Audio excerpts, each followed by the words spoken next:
Amour prohibé. Chapitre 10. Pique-nique dans le parc. Adeline.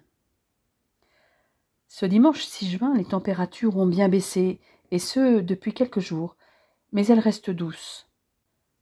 Presque tout le monde est là pour le pique-nique proposé il y a quelque temps par Bastian, sauf Jean, comme je m'y attendais, et le lieutenant Heinrich Hoffmann, qui est de garde, et a embarqué avec lui le soldat Gerhard Danneberg.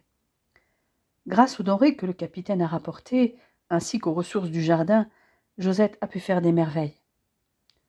Nous sommes assis sur les nappes étalées sur l'herbe, sous un des pommiers du verger. Chacun se sert à sa guise des sandwichs, salades et quiches préparées par notre cuisinière. Ceux de nos pensionnaires allemands présents ont tombé la veste et sont tous en bras de chemise, effaçant pour quelques heures les traces de cette guerre. Bastian est assis à côté de moi, et je lui offre un sourire reconnaissant. Il semble heureux de voir les autres joyeux. Notre petit groupe apprécie à sa juste valeur ce succulent pique-nique. Je ne résiste pas à la tentation de prendre quelques photos souvenirs. Pour l'après-midi, les adultes, eux, savent s'occuper seuls, qu'il s'agisse de faire une sieste, de converser, de se promener ou de jouer aux cartes. Il n'en est pas de même pour les enfants. Donc, j'ai organisé une chasse au trésor pour les filles, qui peuvent choisir un adulte pour les aider à déchiffrer les énigmes. Estelle choisit Amélie, pendant que Marie choisit le sous-officier Eric Bauer. Le thème que j'ai imaginé pour cette chasse au trésor est pirates et trésors cachés, avec pour point de départ une bouteille contenant une carte. Bastien s'est investi avec moi dans ce projet. C'est lui qui a dessiné la carte au trésor, et je dois dire que le résultat est bluffant. Je commence par raconter mon histoire de pirate et de trésor aux filles, pour les immerger immédiatement dans l'aventure. Pour rendre l'histoire encore plus vivante et excitante, j'ai amené dans un panier une maquette de bateau, une longue vue et une boussole dénichée au grenier. Estelle et Marie m'écoutent bouche bée. Leurs yeux pétillent de curiosité, attendant patiemment la suite. Je leur donne le premier indice qui doit leur permettre d'accéder à l'endroit où se trouve le second, qui doit leur indiquer la cachette d'une autre énigme, et ainsi de suite. En tout, 10 indices simples. J'ai prévu des cachettes sûres et accessibles pour elles, et dans un périmètre limité. Enfin, les filles peuvent commencer leurs recherches, secondées par Amélie et Eric. Le soldat Johann Keller, l'ordonnance de Bastian, s'est proposé pour aider Josette à ramasser assiettes et couverts. Anna supervise la chasse au trésor. Mon père s'est installé un peu plus loin pour faire une sieste. Nous restons seuls, Bastian et moi. Eric et Amélie semblent s'apprécier, me souffle-t-il à l'oreille. Je regarde le sous-officier et mon ami d'enfance en train de se livrer une concurrence impitoyable pour faire gagner leur partenaire de jeu, entre taquinerie et éclat de rire. En effet, mais il s'agit plus d'amitié à mon avis, aimai-je. Eric est très respectueux et Amélie le trouve gentil. Pour l'instant, il n'y a rien de plus. Tu crois à l'amitié entre un homme et une femme, Adeline? Je ne sais pas trop. J'imagine que ça dépend des personnes et des situations. Quand on est amis, on profite ensemble des bons moments, on discute, on s'écoute, on rit de tout et de rien, on s'entraide dans les bons moments et les moins bons. Être ensemble nous rend joyeux. Dès qu'on souhaite partager plus et qu'il y a une attirance physique, ça devient plus compliqué. La frontière est mince entre l'amour et l'amitié. Pas faux, admet Bastian. Pourquoi m'a-t-il posé cette question? Comme moi, il se demande peut-être où nous en sommes tous les deux. Je l'attire physiquement, c'est indéniable. Il ne s'en cache d'ailleurs pas. Je ne peux nier que je ressens aussi cette force qui me pousse vers lui. Mais elle me fait peur. N'y a-t-il pas un autre chemin possible? Qu'est-ce que j'éprouve exactement pour Bastian en dehors de l'attirance physique? C'est vrai qu'il me manque quand je ne le vois pas pendant un moment, mais c'est vrai aussi avec un ami. Vrai, Adeline, mais pas au point de penser sans cesse à lui, d'en rêver, de le désirer comme tu le fais, me murmure ma voix intérieure. Il a raison, tu te voiles la face.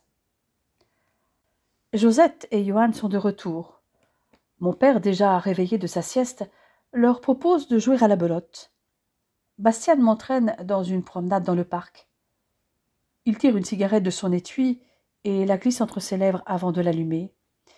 Nous naviguons entre les hortensias, les rhododendrons, les azalées, les rosiers. Ces buissons de rosiers anglais étaient les préférés de ma mère. Ce jardin, à la base, c'est elle, tout comme les chambres que vous occupez. Tu ressembles beaucoup à ta mère, d'après les portraits que j'ai vus d'elle. Du moins, j'imagine que le tableau qui est dans le grand salon représente ta mère. Cette remarque me surprend.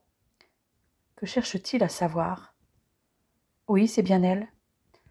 Mon père m'a toujours dit que j'étais son portrait craché, au physique comme au moral. Tu veux dire que c'est d'elle que tu tiens ton humour et ta tête de mule?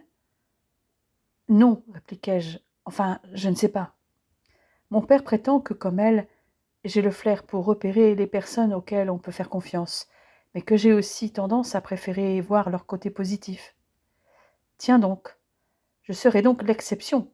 Ou alors ton flair s'est émoussé, aimait alors Bastian avec ironie. Tu m'as dit il y a peu que tu ne savais pas si tu pouvais me faire confiance. Je suis désolée si je t'ai blessé, Bastian. En réalité, c'est de moi-même que je me méfie. Je reconnais tes qualités. J'apprécie vraiment ce que je connais de toi. Mais tu te caches autant que moi sous des apparences. Un jour, peut-être, je te dirai tout, répond-il en plongeant ses yeux dans les miens. Nous sommes interrompus par les filles, qui ont trouvé le trésor et se le sont partagé. Des bonbons, un jeu de quilles et des osselets qui m'avaient appartenu et que j'avais oubliés dans le grenier. Leur joie fait plaisir à voir. J'immortalise leur bonheur sur la pellicule. Merci, Bastian. Les filles sont tellement heureuses. C'était la moindre des choses. C'est moi qui avais proposé cette idée de pique-nique. Il était logique que je participe à ce qu'il soit réussi. Mais toi, tu as fourni tant d'efforts pour l'organiser, ainsi que cette chasse au trésor. Tu es incroyable, Adeline. Nous formons une bonne équipe, capitaine. Je suis heureux d'avoir croisé ta route, Lina. C'est si rare de nos jours de rencontrer une personne avec un si grand cœur. Moi aussi, je suis heureuse d'avoir fait ta connaissance. Tu nous apportes beaucoup de joie et de soutien. Pour toute réponse, il effleure mon épaule et me regarde tendrement. Bastian, si seulement tu n'étais pas un officier de ce foutu Reich de Milan, comme le dit ton Führer, tout serait tellement plus simple. Sans cette guerre, je ne t'aurais jamais connu, déclare-t-il comme s'il avait entendu mes pensées. Je m'arrête net en entendant cette évidence. D'habitude, c'est moi qui cherche le côté positif des situations. Il n'empêche que j'aimerais qu'elle sèche, soupirai-je. Moi aussi, Adeline. Elle va finir, et certainement bientôt. Depuis Stalingrad en février, la guerre a pris un nouveau virage. C'est inéluctable. Les Alliés vont la gagner. Nous reculons sur le front de l'Est et aussi en Afrique du Nord. Les Alliés sont déjà en Italie. Oui, je sais, Bastian. Je suis aussi au courant pour le soulèvement du ghetto de Varsovie et sa répression sanglante il y a peu, la liquidation de celui de Cracovie, les révélations sur le massacre de Katyn en Biélorussie en mars 40, qui serait dû aux soviétiques selon certaines sources. Ces nouvelles émanent des journaux officiels, ceux de Vichy, c'est-à-dire que ces sources sont allemandes. Il est difficile de savoir ce qui se passe réellement. Les quotidiens régionaux comme le Journal de Normandie, le Régional de l'Ouest, l'Ouest éclair, la Dépêche normande, le Journal de Rouen, taisent certains événements qui nous sont parfois révélés par les journaux clandestins de la Résistance. Notre sacro-sainte liberté de la presse nous a été enlevée. Mais si la presse clandestine s'efforce de contrer la propagande de Vichy et des nazis, elle parle peu des faits.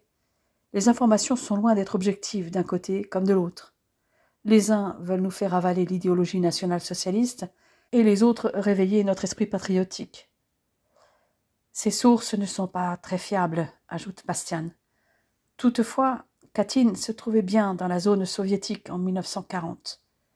En revanche, en ce qui concerne les ghettos de Varsovie et Cracovie, aucun doute n'est permis. Sache que je déplore tout ça. La résistance existe aussi en Allemagne, et ce depuis qu'Hitler est arrivé au pouvoir. Il y a eu plusieurs tentatives pour l'assassiner depuis le début de la guerre, dont la quasi-totalité par des membres de la Wehrmacht. Pourquoi me dis-tu ça aujourd'hui? Parce que j'ai confiance en toi. Je ne sais quoi répondre.